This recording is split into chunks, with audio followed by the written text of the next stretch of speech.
Hi, good afternoon, good morning, everyone. We are just going to give it a couple of minutes before we kick off as we wait for the numbers to tick up.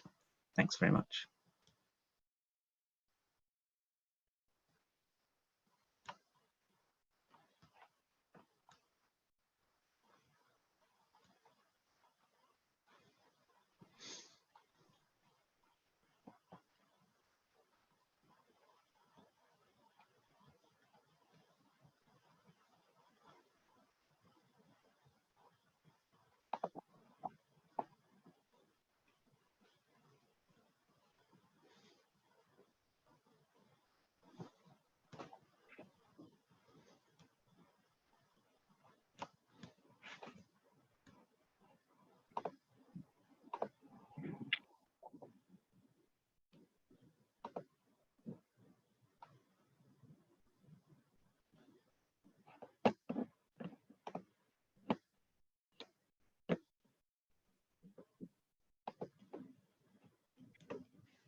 All right, so the numbers are slowing a little bit, so I suggest we get going. So welcome, thank you for joining. This is the TPT's first webinar of the year. We are fully in engagement mode now after having launched our framework and guidance for consultation at COP27. So this webinar will give you a little bit of an update as to what we've been doing so far and then what we will be doing throughout the year. So if we go to the first slide, please. So we will give you an introduction to the TPT. We'll talk through our draft recommendations. We will then have some practitioner reflections from Richard Manley, Chief Sustainability Officer and Head of Sustainable Investing at CPP Investments, who is joining us from Toronto. Quite a cold Toronto morning here, so thanks very much, Richard, for joining. We will then cover a bit on how you can get involved, how you can engage with the TPT, and then do a bit of Q&A. So I'll be kicking us off. I'm Jacques Morris. I'm the team lead for the TPT Secretariat. I'm also head of policy at the Centre for Greening Finance and Investment. And then we also have Ira Pansgen from the team as well, who is our lead on the framework and the guidance, and also research assistant at the Oxford Sustainable Finance Group. So without further ado, let's get going. And then do remember that throughout the presentation, you can put questions in the Q&A box, and then at the end, we will take a look and try to answer as many questions as possible. So do keep writing throughout the presentation when anything comes to mind. So if we go to the next slide, please. So a big question, a big early question really is, why do transition plans matter? Which really gives the context to the transition plan task force. So I mean, overall, we see that throughout all of our engagements, transition plans are the next step in the private sector climate journey. We know that there's been increasing awareness of exposures to climate-related risks and opportunities, and we are obviously all aware that many companies and financial institutions are really starting to set targets on those ambitions, most familiarly with net zero targets. We know that COP26, this was a real element of a lot of the commitment of private sector ambition and action, of course, with the establishment of GFANs and the many sign-ups that has catalyzed, as well as through the race to zero. We are also aware now that companies need to communicate what they're actually going to do to get to those net zero targets, and develop strategies for how they will deliver them. So I think that, again, you know, COP27 was a big theme of that COP, where there was a lot of discussion around implementation and delivery and moving from promises and pledges to real plans. So this is really the space that we're operating in at the moment, and trying to really give organisations preparing plans, the tools and the guidance to do that as quickly and as ably as possible. We know that there are a number of really important use cases for transition plans, and we're just going to give a little bit of an overview of this here. So one really strong use case that we come across quite a lot is for management teams themselves to develop, communicate and operationalize their climate strategies. We know that internally within a business, a transition plan can really focus attention and escalate key issues to the board and really provide that tool for a fundamental change in a business strategy. We know that for investors, transition plans are very useful in assessing the credibility of clients' transition strategies, incentivizing climate ambition and managing risk exposure.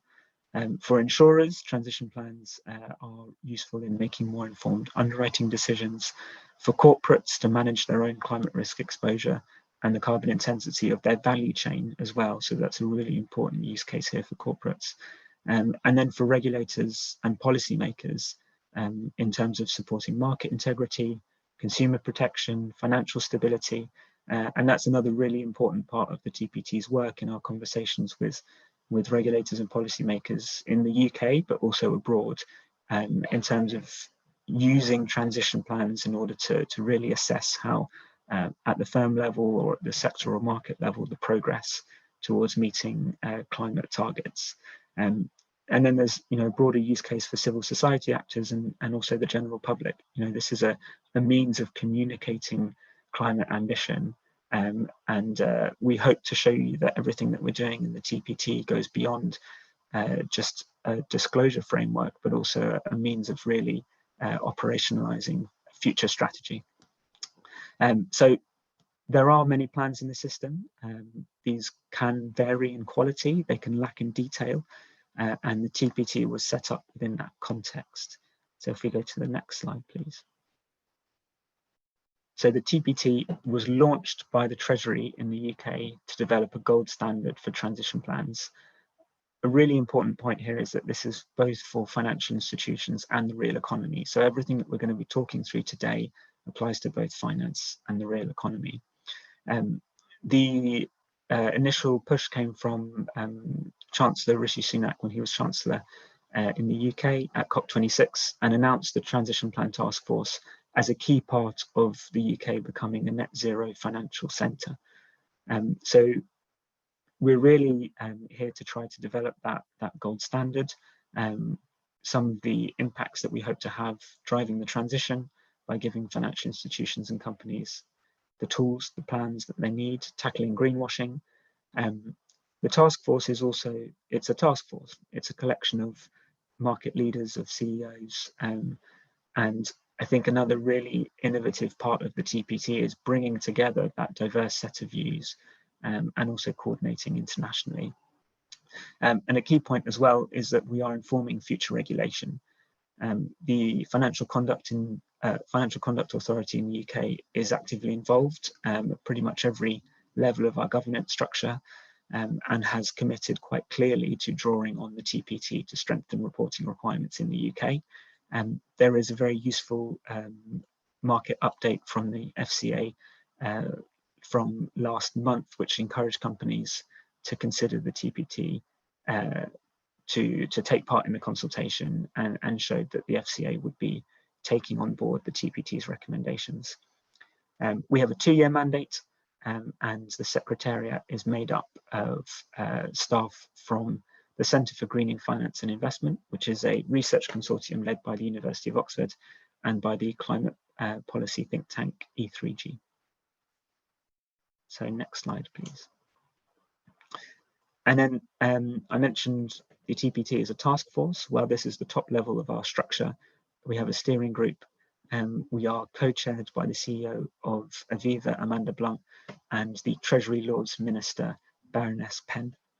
So that really demonstrates the cooperation that we have between government and the private sector here, and the real interest from the Treasury in continuing to drive this work forward.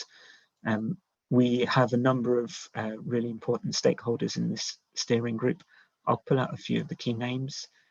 So alongside UK financial institutions, we've got real economy representation from Ørsted and from Unilever.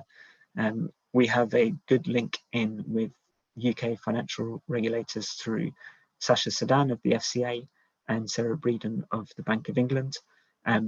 We are working hand in glove with GFANZ, and we are lucky to have the Vice Chair of GFANZ, Mary Shapiro, on the steering group as well.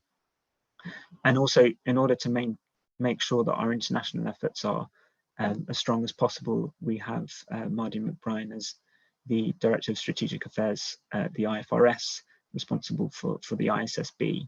So that really provides a link there to the ISSB, and we'll speak through a little bit more of that as we get through the presentation. We also have a delivery group that supports the steering group, made up of organisations represented here, plus a couple of dozen others, which you can view on our website, and a number of work streams made up of experts from across finance, real economy, civil society, academia, to develop our products. And with this, I will hand over to Ira to talk through our draft recommendations. Fantastic, thanks, Jack. So at COP27, in November last year, we put out these 3 documents that you see here. The first one is the Transition Plan Task Force Disclosure Framework. This is what we commonly think of as the what. So this sets out all of the bits and pieces that we think that a good transition plan should cover. The second one is the accompanying implementation guidance. So this is the one that we think of as more of the how. So this gives some more guidance as to how the process that a company might move through as they develop a plan, and crucially signposts to all of the existing bits and pieces of guidance that are out there in the market from other initiatives that might be relevant at different stages of the process. And then the third one on the right is our technical annex. This is essentially the details. So the document that provides a line-by-line comparison against relevant segments from the TCFD and ISSB exposure drafts to show how this actually fits into the existing international frameworks.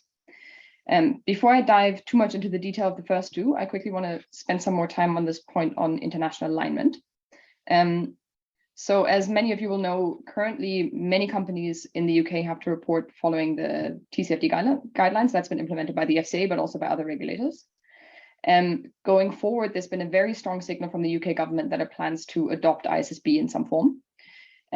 So building on this, we decided to take a building block approach to developing our own recommendations. So both the ISSB exposure draft, as well as the TCFD, already incorporates some elements on transition planning. And the way that we approached our task is to take those bits and pieces as the baseline and then build on top. So our framework at every step just adds further granularity to those existing elements rather than trying to diverge. And the annex is there to exactly showcase how that works. Apart from those 2 initiatives, it's also worth highlighting that there's a broader ecosystem that's now emerging around transition planning, and we're engaging with that quite actively. The 2 most important ones on our radar are GFANZ. They've done a lot of work on transition planning over the past year, and we've built on their recommendations quite a bit. And we're also informed by the UN High-Level Expert Group, which published recommendations on how non-state entities or net zero strategies of non-state entities, and we've been working with them as well. But now diving into what we actually set out. So across the three documents, I first want to kind of talk about 3 key conceptual recommendations that we make. So first of all, there's an approach that we recommend that entities should take. We call this a strategic and rounded approach, by which we mean that we think that companies should really think quite holistically about the range of levers that they have available to contribute and prepare for the transition. So by embedding this in our work, we try to explicitly encourage companies to think much more broadly than only focusing on their entity level decarbonization.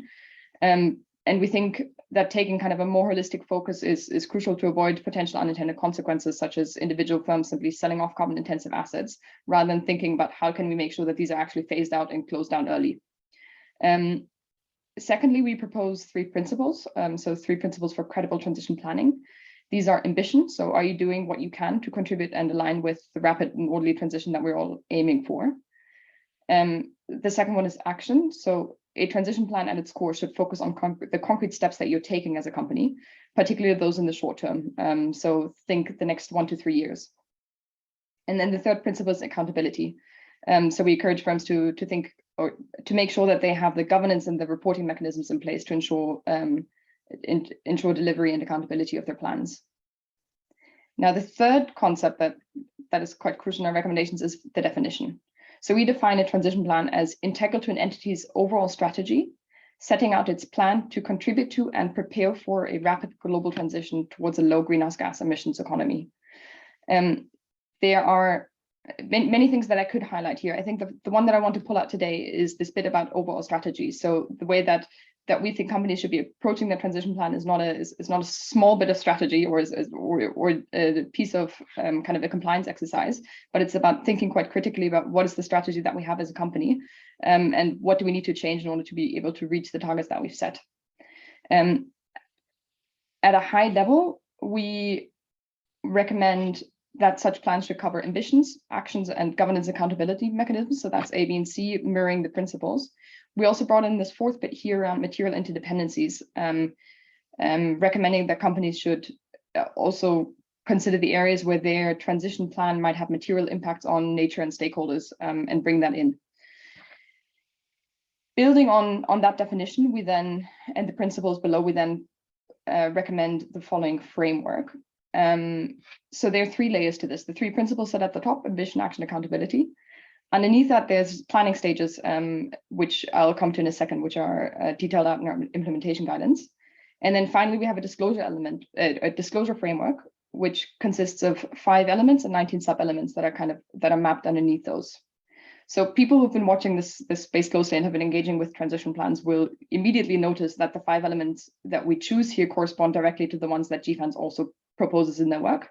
And this is quite a deliberate design choice to make sure that everyone that is currently using that guidance to start on this journey is then well placed to disclose a TPT aligned transition plan once our guidance is finalized. In a nutshell, the 5 key elements are the foundation. So this is about the objectives and implications for your business model. What are the high level targets that you're setting yourself? Where do you want to go as a company? Then there's implementation and engagement strategy. The difference between the two is that implementation focuses a little bit more inward. So how are you planning to change your operations? What impacts are there on products and services? Are there policies that you have in place, etc.? And then engagement strategy is around focusing about how you're engaging with your environment and your ecosystem to deliver on your objectives. Then fourthly, there's metrics and targets. So this is about the types of KPIs that you're using to measure progress. Crucially, we think that this is broader than just focusing on greenhouse gas emissions metrics. Again, thinking about a strategic and rounded approach. There might be other governance, business, operational targets that you're setting yourself to measure progress, and those should be included in the plan. And then finally, we have governance. So this is all about the structures that you have in place to ensure delivery as a company. Moving on from the framework, we then have the implementation guidance that recommends or that outlines these 4 stages to preparing a transition plan. So at a high level, these are the way that we see it is that a company largely moves from baselining its current position, understanding where it's at, defining where it wants to go, and this is probably where a lot of companies are currently, where if they've kind of set net zero targets, for example, that's one ambition that they'll have set themselves. And then moving on from that, there's the steps of developing an action plan and then ensuring accountability for delivery. Really crucial to emphasize that we see these as iterative. There's not going to be a single company out there where this is a linear process, but we found it helpful to structure it in this way in our implementation guidance because it allowed us to kind of bring in and signpost the relevant third-party guidance as we move through. For example, in that first bit around baselining current position, the work of the Greenhouse Gas Protocol will be relevant. Under setting ambition, the SBTI might be relevant, has relevant documents for you to look at. So we've split this out to help to help that signposting and take people on a journey within this document. Then the final key recommendation that I want to talk to today is around, so what does the actual reporting look like? So we recommend that there's 2 different pieces to this. First of all, we recommend that entities prepare one standalone plan at the latest every 3 years. But in the interim, they report on progress in the context of the annual reports, either in existing TCFD aligned disclosures or going forward in ISSB aligned disclosures. This recommendation we put this forward because we think it combines 2 key benefits. On the one hand, we talk to a lot of stakeholders, both entities that are preparing transition plans, but also those that are actually looking to use and analyze these, who emphasize that having a single document that pulls all of the bits and pieces of a climate strategy into one place can be very valuable, both for usability, but also for the actual strategy development piece of this. At the same time, we recommend that this isn't kind of a process that a company has to put, or a document that's published every single year to avoid undue reporting burden. So we think that progress updates can be feasibly integrated into the existing disclosures that are already there. This is, yeah, so that's our recommendations in a nutshell. Obviously, very happy to dive further into detail in a Q&A later. But I think at this stage, I'd like to hand over to Richard to kind of give a bit more of a practitioner's reflection here. Yeah, so over to you. Thank you very much, Ira. Good morning, good afternoon, and thank you for this opportunity. As Jacques introduced, I am the Chief Sustainability Officer for Canada's largest pension plan, ordinarily based in the UK, but today in Toronto. I also am the chair of the ISSB Investor Advisory Group and a member of the TCFD. So this is a space I've committed a lot of time and energy to over the last couple of years. And part of our motivation for being involved in the Transition Plan Task Force was a genuine belief that moving from the high level into tangible action points was going to be a benefit for our portfolio companies and something that could hopefully scale around the globe. So why are we focused on this? First point I would make is that the British government and the governments of most of the economies we invest in have committed to comprehensively decarbonize their economies by the middle of the century. And we appreciate that while they may not yet have outlined how they plan to intervene in the market to change demand and supply fundamentals, they have telegraphed very clearly that companies unable to decarbonize their operations should anticipate regulatory interventions in their business models over time. As a result, it's now our expectation of all directors of UK companies and frankly companies across our portfolio around the world be engaging actively with management to determine how they should evolve the strategy of the business to align with this prospective macro outlook. Or to put this another way, we're starting to question whether directors approving strategies that are inconsistent with this macro outlook are acting in the best interest of our companies and whether we should continue to support their reappointment to our boards.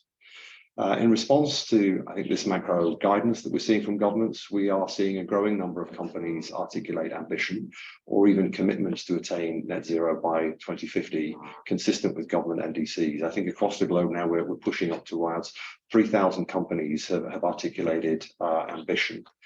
But I think what I would say is that this is something we should celebrate, but ambition is not a plan.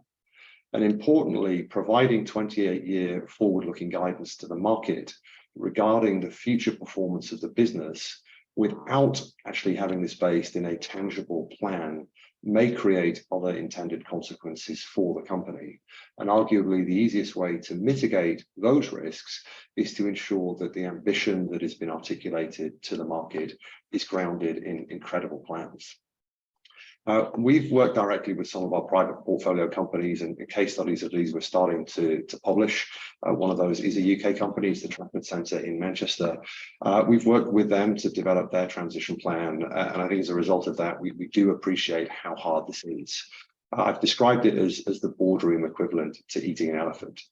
But the TPT's proposed framework really does seek to break this down into discrete actionable items that companies can pursue to develop plans that both deliver on their long-term ambition, but are able to convey to stakeholders the specific action plans that they plan to take to deliver upon this. The thing I'd like to note here as we embark upon this, and we heard earlier on from Jacques that it is likely that the FCA is going to move forward with respect to regulating this, is that developing a transition plan should never be viewed as a compliance exercise. This is an opportunity for the board and management to engage in a strategic dialogue about the long-term direction of the business, to ensure that the business is able to align with the macro realities of the marketplaces it's operating in and ensure that the business can be a long-term going concern. How we mitigate risks, and arguably equally as importantly, how do we capture opportunities? I just walk through then the 4 steps to this, and I'd say the first is critical. You cannot hope to develop a credible transition plan without understanding where you're starting from. Claiming that you will walk to Windsor tomorrow if you're currently in London is a realistic claim, but if you wake up like me and find you're in Toronto, it's not happening. So I think one of the things we're very firmly of the view here is that in order to move forward in developing transition plans, the first thing the company has to do is understand both the quantum of its current emissions and the individual processes that are creating them. And the reason for that is that there are not actually that many ways to reduce emissions. But if you understand where your emissions are coming from, you can start the process of working out the different levers you have to play with. The first that we would always love to see companies move forward with first is efficiency measures. They're free, they generate immediate emissions reductions for no capital outlay, typically no operating cost improvement, and can be actioned at pretty low impact to the business. Another consideration within the UK, at least, is that the government and the utility companies are committing to greening the grid. Understanding how much emissions are coming indirectly from power consumption and understanding how the grid will green gives the board immediate insight into how much of a tailwind there is to decarbonisation from the grid. And lastly, then there's the investments that can be made by the company that will support further decarbonisation. Some of those will be economic today, some of them won't. But those that are not will either become economic over time as regulation evolves, carbon prices change, or technology costs reduce, or could even be long-term uneconomic to abate, or even technically unfeasible to abate, requiring a further strategic dialogue.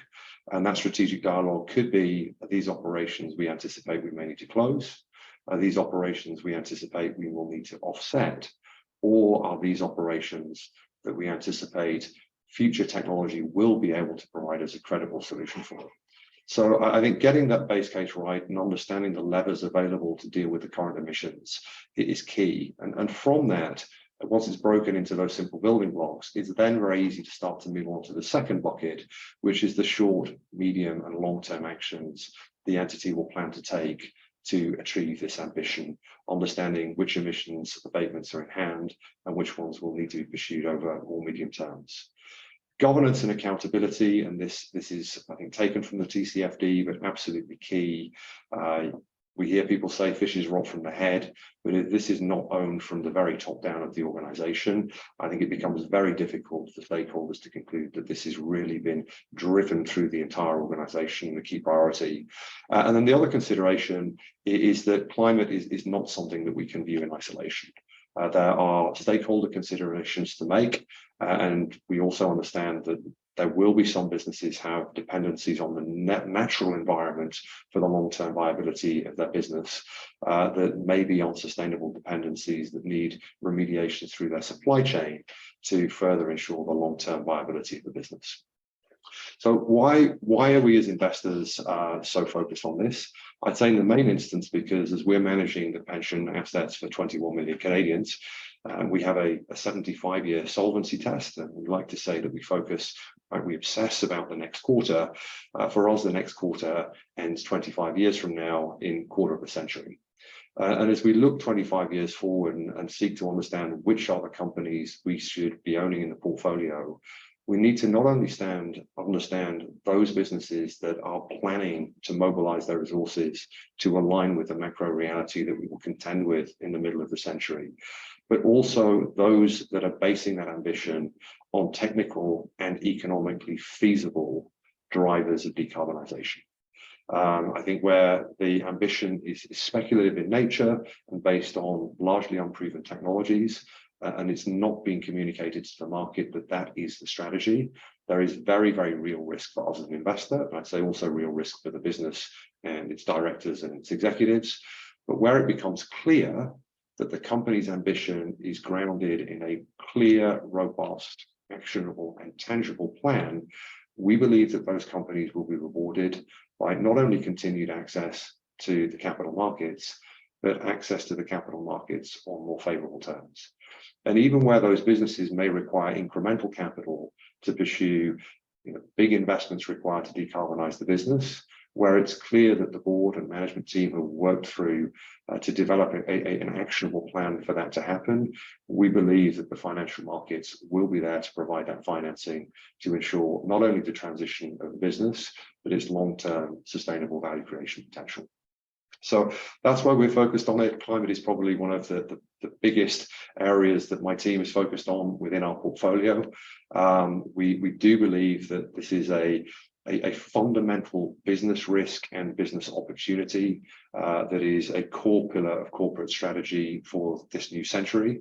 And we believe that companies that are not integrating this into their corporate strategy may be actually in a position where their directors are derelict in their duty to the company, something that is likely to have increasing concerns for investors over the medium term. Thank you, Ira. Yeah, fantastic. Thanks, Richard. Super. So let me just pull up the slides again. Great. Now that we've kind of, introduced what it is that we're doing, why we're doing it, and what we've just put out, I want to give everyone just a quick rundown of what the different mechanisms are that you can engage with our work. First of all, as Jacques mentioned, the documents that we just published at COP, they're all out for consultation, and that consultation period still runs until the end of February, so 28th February 2023. So this is, I think, anyone that's interested in this work that wants to provide feedback and give us comments on what we're doing well, what we should be doing better, whether we've missed anything, any good ideas, please do submit them via this consultation survey that you can find on our website. You can also download the questions kind of in a digestible PDF format so that you can kind of plan the response before submitting the survey.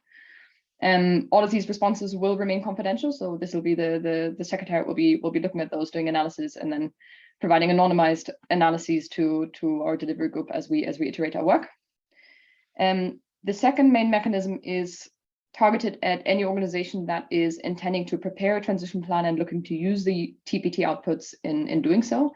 This is open-ended. We have an online sandbox where we allow companies to sign up, and then you can, once again, there's another survey behind that where you can then submit feedback on both the framework, but also the guidance, where you can let us know what you found useful, what you found less useful, what were the open questions and challenges that you faced when actually implementing this.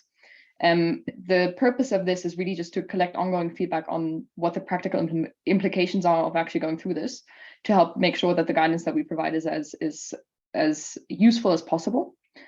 Again, confidential, so please be honest and share any challenges that you have.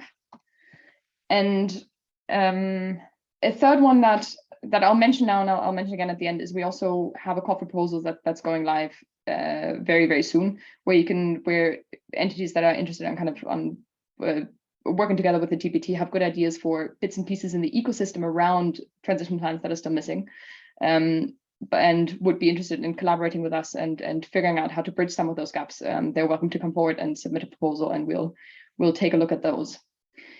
More broadly, this is the work plan for the next year. So we've just launched the first documents in November. That consultation closes at the end of February. In the coming months, we're also looking to publish our first sectoral work. That will be a sector stock take that, at a high level, kind of goes through a range of sectors and just outlines what are some of the relevant metrics and targets that could be relevant in that sector, and translating the sector neutral framework to the sectoral level. We are planning to finalize our disclosure framework and implementation guidance towards the end of summer of this year, and then publish more detailed sectoral guidance for a subset of sectors towards the end of this year. Once kind of our documents are all finalized, that's when any regulatory updates would happen. So that's when we hand our final recommendations over to the FCA and to other stakeholders, and they'll then take that into consideration as they update their listing rules. And one thing to note on this piece of the puzzle is that there's also broader questions around ISSB adoption in the UK, so there's going to be a broader conversation around updated disclosure requirements at that stage. So that's, I think, it from our side. Please do respond to our consultation, or send up to the online sandbox. Submit a proposal to the call for proposal if you so wish, and otherwise please do get in touch. We are on Twitter, we are on LinkedIn, and you can reach out to the Secretariat directly as well. At this stage, I'll hand back over to Jacques so that we can dive into the Q&A.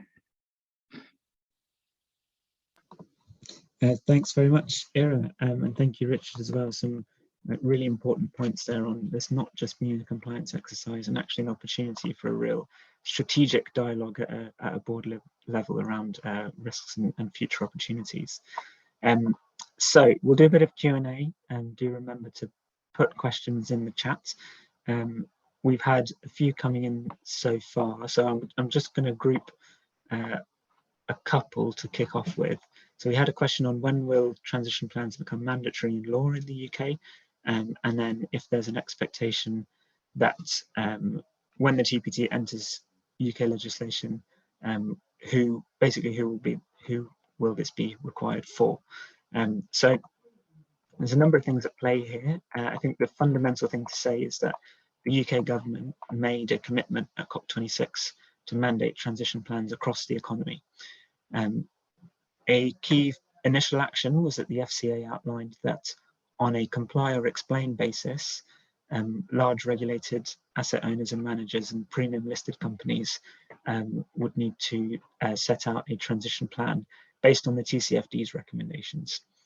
So TCFD recommendations, and then also comply or explain, that left a bit of a gap, and the TPT is filling that guidance gap. We expect the FCA to update its reporting requirements and to use the TPT to do that. In terms of scope, that would definitely be for the FCA to set out, but we might expect it to be a continuation of current scope. But there are also different UK financial regulators. The government made an economy-wide commitment, and we may expect them to use other mechanisms such as the Companies Act to increase scope. There was also a question around the size of organisations that would be captured. Again, that would be for the government and regulators to set out as they come into force. But I think a general principle point here is that we hugely recognise the benefits of publishing a transition plan under a voluntary framework for all the advantages that we've also set out. So I think there are real opportunities here to getting started early. We have another question, and they're coming in thick and fast now, which is great. So the question is, I'm just going to get the chat to settle. Would you recommend companies start developing their transition plans now, or wait until the guidance is finalised? And actually, I might ask Richard to come in a little bit on this point, and also maybe give some of your own reflections around the preparation of a transition plan. Yes, please. Is the answer. I start as soon as possible. Look, we I think now between what we can see in terms of the proposed guidance from ISSB that was repurposed from the TCFD, have a pretty good indication as to what will be the were the FCA to adopt the recommendations of the ISSB, what metrics would likely need to be reported to conform with the supplemental disclosure requirements tied to broad ESG and climate. The TCFD, you maybe will be aware, has been around for about 5 years now, but it was never a standard setter. So it really focused on guidance and specific pillars, and they never really got into the weeds of specific metrics that issuers should report. The guidance that's going to be provided by the ISSB will give specific metrics. Is the TPT really here is focused on providing the disclosure around the specific actions that will be taken by the issuer to deliver on that long-term ambition to, importantly, whatever the company sets as its long-term ambition. So I think one thing that's noteworthy here, and I think one thing that we're very supportive of here, is the TPT is really framing the discussion here in not what needs to be done, but what the company can do and what the company is ready to commit to do on the basis of the information it has available to it now. And I think that's a really important distinction between this approach and other approaches that are out there, is that this is the clear opportunity for the management team to articulate a plan based on the information they have available to them, their insights into their business model. And I think independent of exactly what metrics ultimately would need to be reported, doing that foundational work, having those boardroom discussions, appraising the opportunity embedded within the business to decarbonize it, it is something that can start independently of the ultimate dotting of I's and crossing of T's in terms of preparing the final submission.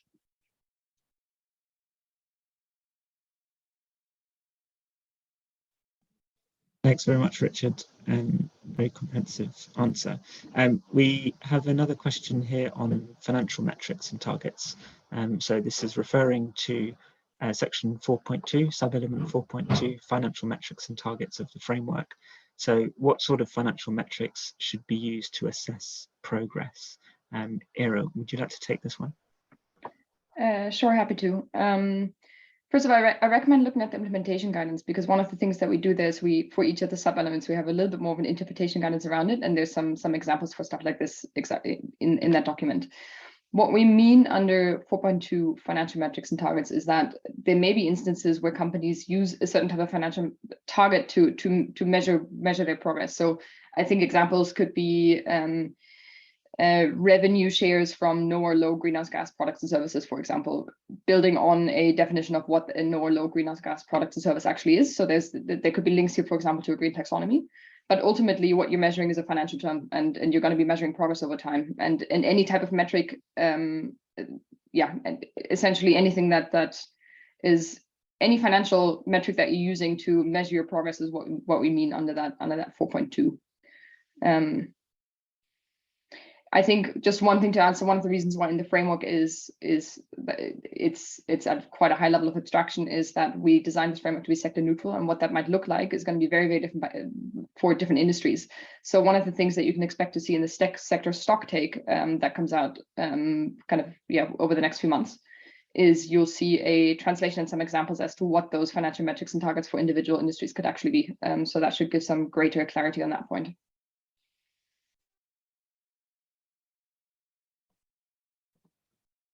Thanks very much, Ira. So we have another question on whether the recommended format of a transition plan is intended to follow the same format as the disclosure framework. So I think, simply put here, we're not recommending a specific sort of template. I think the key thing here is following the guidance in the implementation guidance, and then looking to disclose against each of the sub-elements that are in the framework. We recognize that not all sub-elements will be of most relevance for all sectors, for example, and then that's where we are looking to bring in further sector-specific guidance. But I think the answer is broadly use the framework as an example of these sorts of sort of structure and the sorts of things you should be covering, and then use the guidance to articulate, to help you articulate how to do that. We have another question on, is the reporting going to be on an entity or a group level? For example, if a UK-based organisation has multiple entities, are they expected to report for each one individually? I wonder, Ira, if you might like to take this one, and we've done a fair bit of work on reporting boundaries and norms in the guidance. So over to you, Ira. Yeah, just reiterated nudge at that document. So essentially the approach that we're taking is that the boundaries of your transition plans should be the same that you're using for other financial reporting. So if you're reporting at the group level in the UK, because you're listed in the UK at the group level, then that should be the boundary of your transition plan. That's the general approach that we're suggesting, and we're also asking for feedback on that point. And also worth flagging that a key question here will be how the FCA then translates our recommendation. But this is definitely the draft recommendation that we've put forward now that we're looking for input on. Thanks, Ira. So we have another question. I'll come to Richard for this one. This is okay. So this is about affordability. So we have our are 3 A's. Perhaps one of them should be affordability. So for example, if you're a high carbon company or sector like cement, steel, shipping, aviation, then a net zero strategy is going to be costly.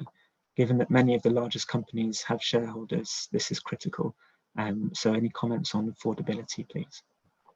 Yeah, Mark, thanks for the question. I think it's absolutely the question that that needs to be considered, because this is the difference, I think, between articulating ambition of net zero by 2050 and communicating with the market as to the technical and economic feasibility of that. And I think where you have now the opportunity to talk to the specific action items that will be taken over the short, medium and long term, to the extent that as you're identifying, there may be expensive to abate molecules within the current emissions of the business, where the company has concluded that we would need to see either a dramatic reduction in the technology costs associated with our abatement, a transformation in the regulatory environment to make that abatement economic, or the industry to be brought into a carbon market where a higher carbon price effectively incentivise the economic of abatement of those emissions. I think that is a communication that we need issuers to be starting to have with our owners. I think is embedded here within the framework as defined, a clear opportunity here for issuers to communicate to their owners. These are the emissions that are economic now, and they're in the plan short term. These are not maybe quite economic yet, but very confident they'll be economic in the medium term, and that's why they're in the medium term, pillar of the plan. In the longer term, these are harder to abate molecules, and I think embedded in your next question is ultimately the managed decline of some of these emissions, where the board and the management team are starting to conclude that managed decline of parts of the portfolio will be the only mechanism to deliver upon their long-term ambition. There is the opportunity to start to socialize that in the long-term component of these TPTs.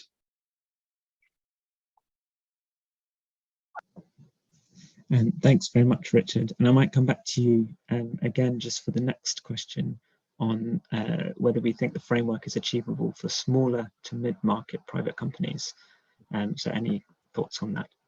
Yeah, I think there's things we could do to make that a little bit easier for them. I think all of you, I suspect, have forgotten the last time you bought packaged food that didn't have the calories on it. I don't think any of us have ever been to our petrol forecourt or received our airline ticket or necessarily our utility bill with the carbon emissions associated with them.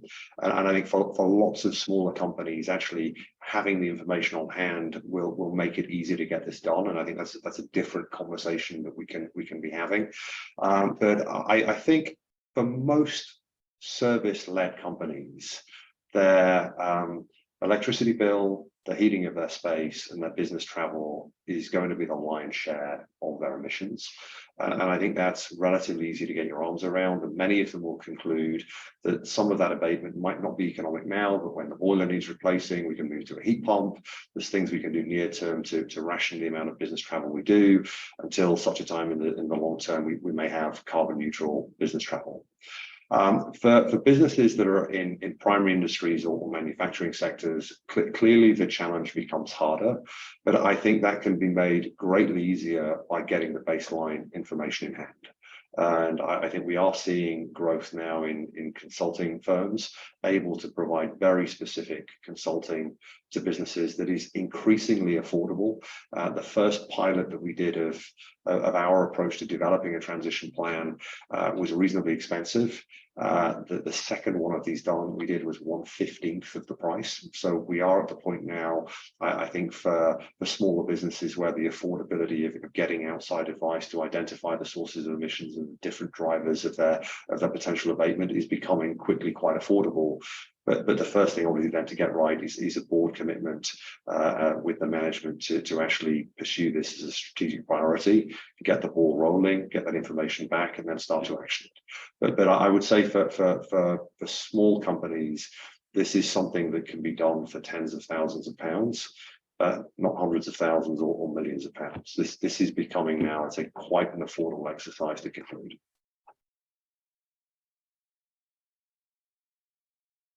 Great reflections from your own experience too.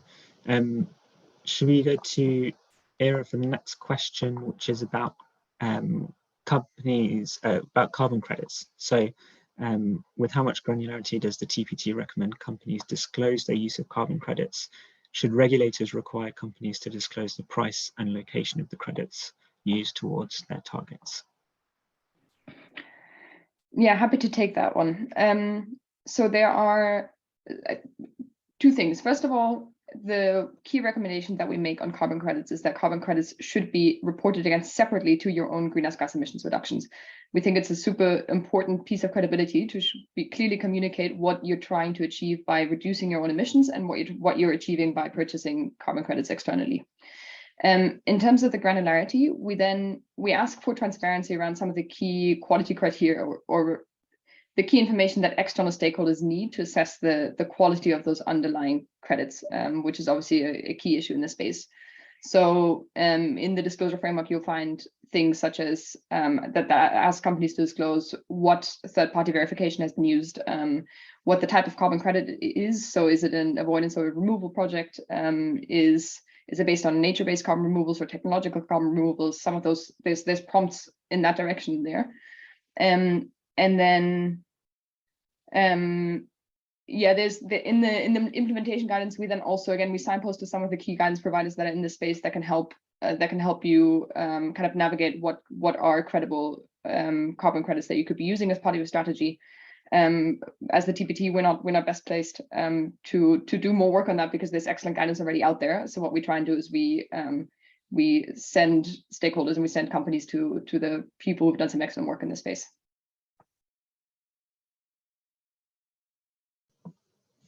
Thanks very much, Ira. And we had some expert advice on the treatment of this, which resulted in the wording used in the final framework and guidance. It might also be an opportunity to set out that the framework and guidance does also speak to other sustainability related topics such as nature, adaptation, social impacts.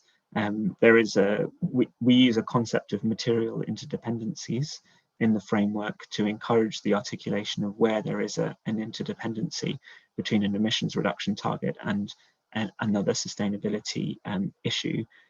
So that does really come across, it's embedded throughout the framework. And we think that a really high quality plan would also disclose the connections between these important issues, as well as considering things like physical risk under a sensitivity analysis that the organisation may carry out to prepare for its plan. We have another question here on sectors. So how many sectors will be covered by sector guidance and how granular might this be? So we've alluded to this a little bit, and we are at the moment working on a document which outlines existing guidance on disclosure recommendations for a large number of sectors. So we will be collating that and publishing. It will basically signpost preparers in a host of different sectors to guidance to help them disclose against the TPT framework for a number of elements. So this isn't brand new guidance on sector-specific transition plans, but more so helping preparers from certain sectors to disclose against the TPT's framework. After that, we will be looking to develop guidance on a small number of sectors. We haven't yet set out which those will be. We expect a mix of real economy and finance. In terms of granularity, I think we'll also have to see, we'll get some expert opinions, advice from different sectors as to what is really needed. Our ultimate principle here is making sure that transition plans are high quality and are as usable as possible. So we're going through that careful process of making sure we talk to everyone that we need to speak to. I'm aware of time, we've still got lots of questions coming in thick and fast, so I'm just going to pick out some of, I think, more salient. So we have a question about the interaction between ISSB, TCFD, Companies Act, FCA. We're aware of the regulatory alphabet soup. Ira, would you like to just speak a bit about the connection between these and how we're hoping to make this as easy as possible?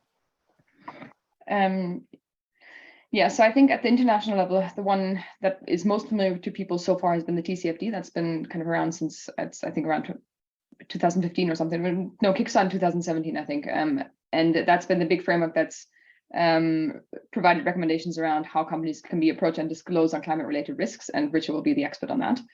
What the ISSB is doing is essentially taking the TCFD and bringing that into a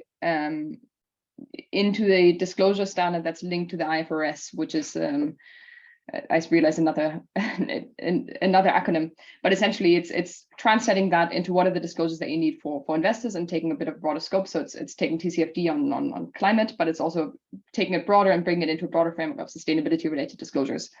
Now, in the UK, TCFD current guidance is that companies should be reporting against TCFD requirements.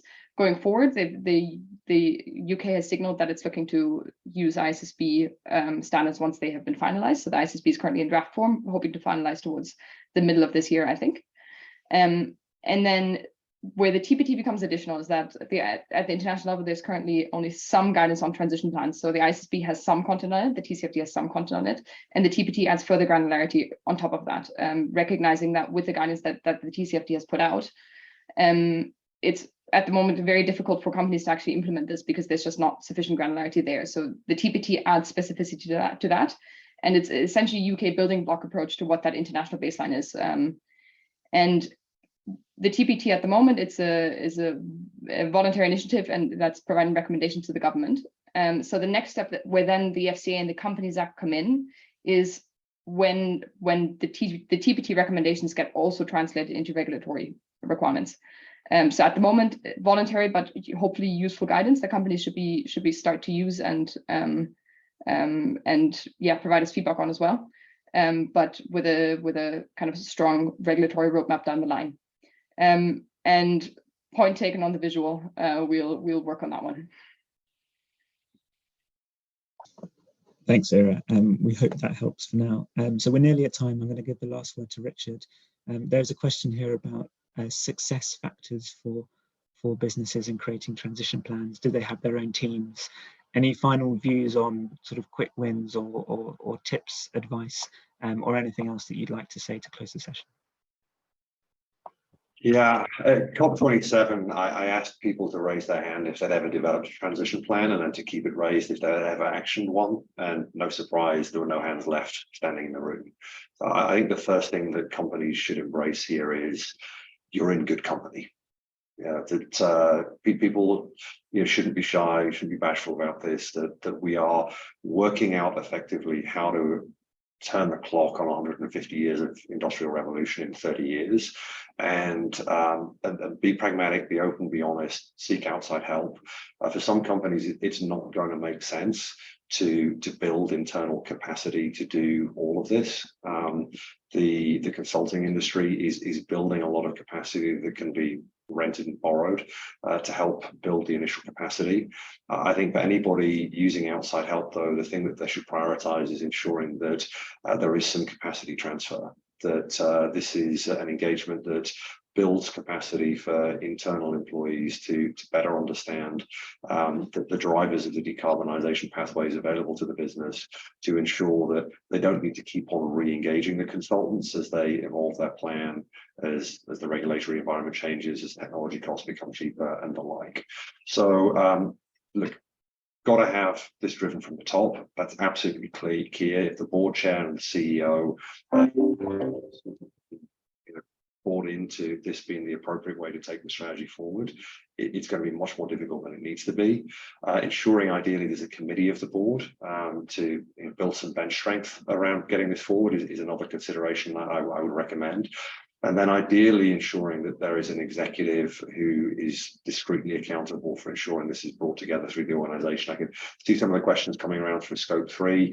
I'm responsible for developing our plans to decarbonize our business travel. It's a reasonably big number.